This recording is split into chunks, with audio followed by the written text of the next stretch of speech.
At isang mapagpalang hapon muli sa inyo, bayang karerista. Narito na naman po tayo sa Silver Bullet Productions, kung saan ngayong araw po ay ating matutunghayan ang pakarera ng Philippine Racing Commissions at PCSO. Walang iba kundi ang 2025 Philracom Henry Cojuangco Cup 3-year-old imported and local challenge race. Ito po ay lalargahan sa distansyang 1,800 meters at meron tayong 12 kalahok dito at may 10 numero dahil merong 2 coupled entry na sila Anytime Anywhere at Tease the Moon. Ganun din yung numero 3 na si Reverge Merger na mukhang malalyamado dito sa karera na dito at yung 3A na si Buzz Rocket.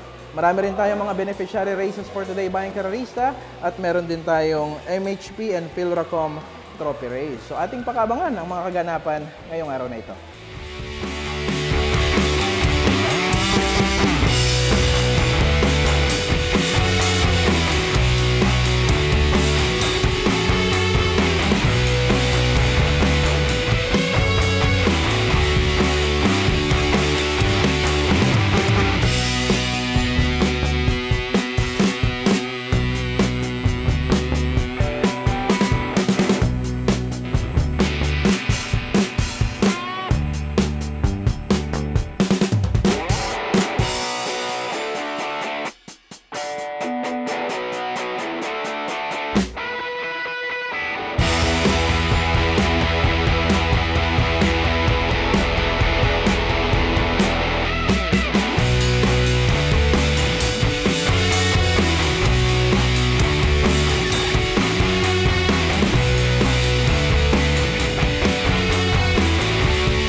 Philracom PCSO Henry Cojuangco Cup Reverse Merger Best to begin down on inside anytime anywhere 3-1 Ganes Soteria Calculus in 4th position down on inside 5th Candy and White, also moving up Generative Tease the Moon Resonant Rumor, then followed by Fast Rocket Blue Mind Fury and Dream Girl is the Earth Bringer. Into the turn they gallop for the Henry Cojuangco Cup. It's still anytime, anywhere, being pressed now on the outside by Reverse Merger. I like watching in third, Calculus, Generative in fourth, down on the inside, fifth, Ganes Soteria. In between horses, Tease the Moon, Candy and Wine, Resonant comes next. Alongside is Rumor, and along way back to Dream Girl, Buzz Rocket, and Blue Mind Fury. Now on the back stretch, they racing, and it's still anytime, anywhere by a neck on the outside, Reverse Merger. Ganes Soteria in third, alongside Calculus. Here comes Resonant coming closer in fifth together with Tease the Moon. Generative also moving up, Rumor on the outside, Candy and Wine. But anytime, anywhere still in front. Reverse Merger still in second on the outside. Ganes Soteria in third position. Here comes Resonant together with Generative, Calculus.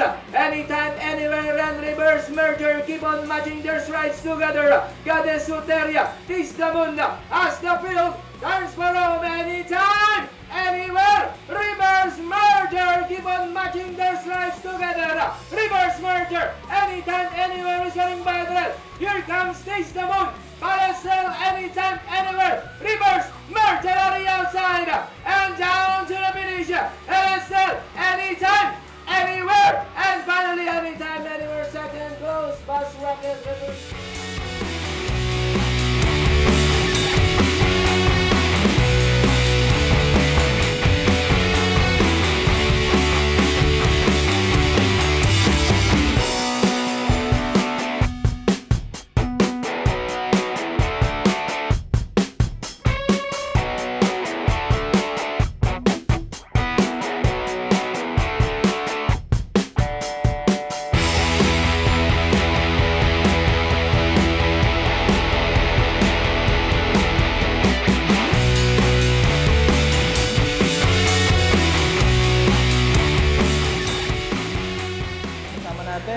nag-iisang El Supremo ng ating racing industry. Walang iba, John Alvin Guse.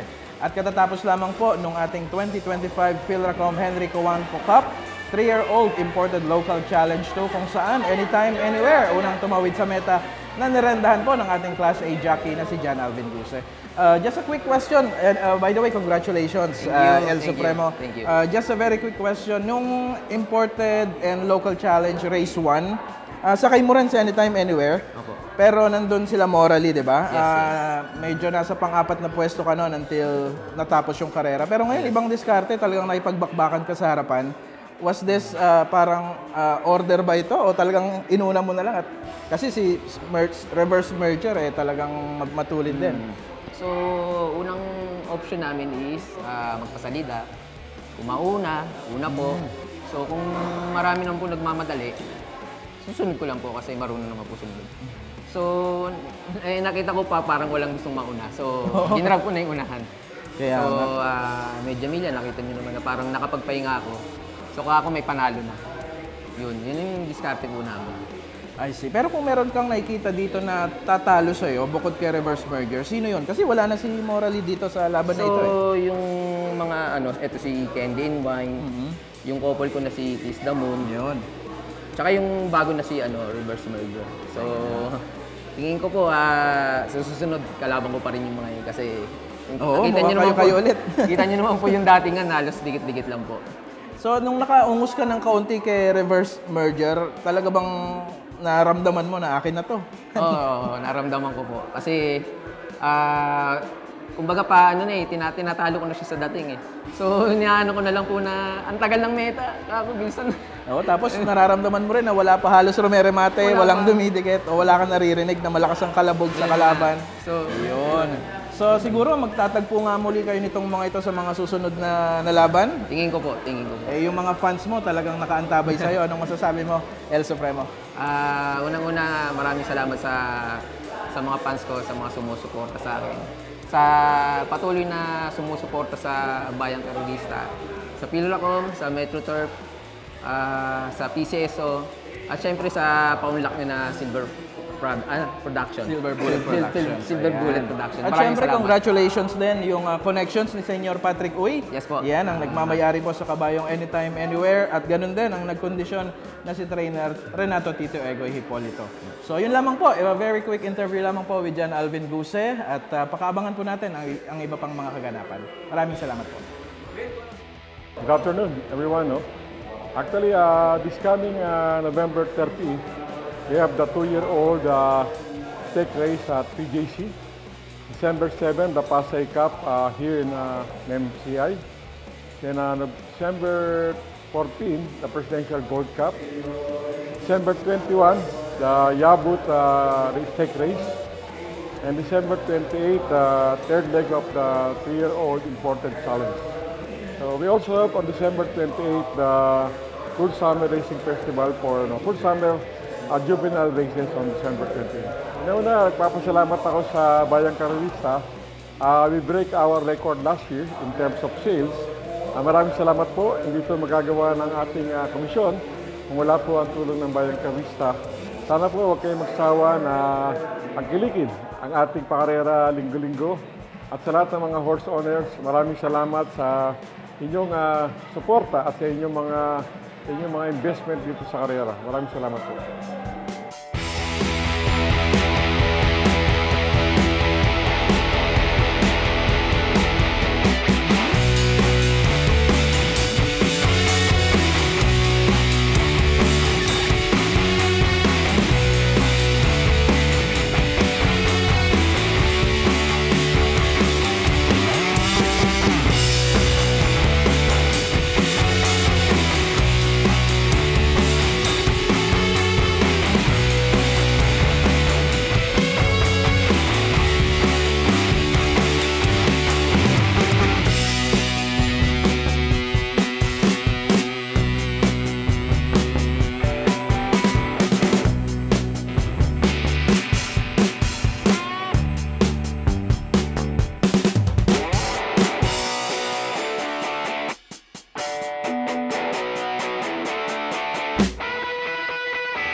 It's a scramble in front position, high quality to the inside post. Race for the lead, followed by Wildcat, Morianta, Noriense, Nice Bohemian, the favorite.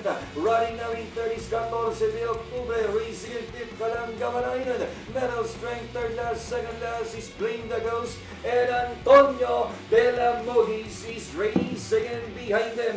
So down the backstretch one is high quality, regains the lead over Bohemian. Running in third, still is 14 de Octubre. Wildcat is running for them. Another cap by Kalangaman Island. A long way back for 3 runners and the Metal Strength, Antonio de la Mugis. And Vendagas is now last of all. And they move to the fourth turn. It still dictates the pace. High quality by 2 lengths. And position second now is 14 de Octubre. Drabi back in third and trying to come back is the favorite Bohemian. But it's still high quality. Here comes 14 de Octubre. Bohemian down on the inside. High quality Bohemian down on the inside. 14 de Octubre racing 3 wide. And down the stretch they come. High quality Bohemian. 14 de Octubre. Bohemian down on the inside. And high quality fighting all the way to the wire. Here's the finish time. It's going to be close.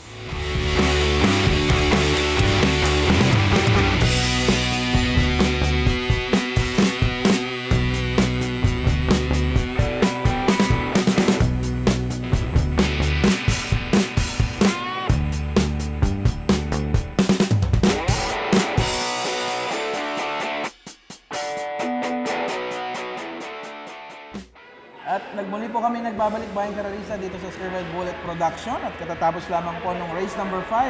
Ito yung MMTCI MHP Trophy Race at walang iba, ang ating beneficiaryo sa pakarerang ito ay ang MHP at kasama po natin ang presidente ng Manila Horsepower, walang iba kundi si Cons Ferdy Eusebio. Good afternoon, Cons Ferdy. Good afternoon. Good afternoon. Nice to see you again, Cons. Cons, yung ating pong beneficiary, nabanggit po ninyo, ay magkakaroon tayo ng medical mission at yung ating yearly na pabingo. Yeah.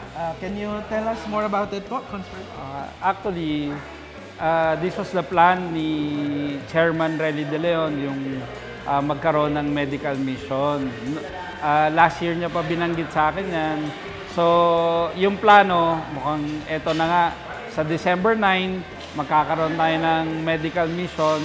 Hindi lamang para sa mga SOTA, kundi pati sa mga tellers na andito sa atin sa Metro Turf para makatulong din at mapangalagaan yung health naman nila. At yung December 11 naman po, yung ating yearly pabingo at handog pamasko na lagi pong ginagawa ng MHP. So, sa December 11 naman, yung ginagawa natin na bingo, yung free food natin, yung karera ng mga SOTA. So, itutuloy natin yan sa December 11 naman, dito rin sa kagandahan loob ng Metro Turf. Ayan. At pakaabangan nyo po yan sa page po ng Manila Horsepower, yung Facebook page po nila, dahil dyan po nila pinopost yan. At kung hindi nyo po na itatanong, naku, ako po ay isang saksing buhay po dyan sa bingo na yan, dahil nag-host po tayo dyan a year ago and a year before that. At talagang tuwang-tuwa po yung ating mga SOTA, kanilang mga pamilya, dahil merong pamasko na naibibigay sa kanila. Hatid po ng Manila Horsepower. At thank you po sa nag-sponsor din ng ating karera ngayon para sa Manila Horsepower. So, any message po? Gusto ko lang i-take yung opportunity kasi itong mga projects na to, hindi naman magiging possible to kundi sa lahat ng may magagandang loob na mga sponsors natin. Lalong-lalo na po yung Silver Bullet Productions ni Boss James. Kasi ever since, yan po ang katuwag natin. So kung ano man po yung nagagawa namin, dahil po sa kagandahang loob ho ng lahat po ng mga tumutulong sa ating mga sponsors. Kaya patuloy ho nating suportahan ang ating hong karera nang sa ganon, lalo hong sumigla ang ating pong industriya.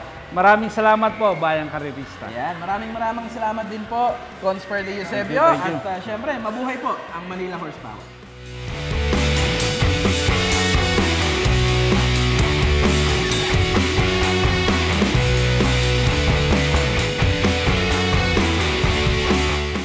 At ayan, Bayang Karerista, natunghayan natin yung katatapos lamang na 2025 Philracom Henry Cojuangco Cup 3-year-old imported and local challenge race 2 kung saan bakbakan sa harapan sa pagitan nila Anytime Anywhere at yung nalyamadong si Reverge Merger. Pero ang nagtagumpay, walang iba kundi yung numero 2, Anytime Anywhere na ginabayan ni John Alvin El Supremo Guse na ating nakapanayam kanina. Ito ay pagmamayari ni Senyor Patrick Uy at kinondisyon ni Trainer Renato Tito Egoy Hipolito. At marami ring mga pakarera ang ating natunghayan ngayong araw na ito.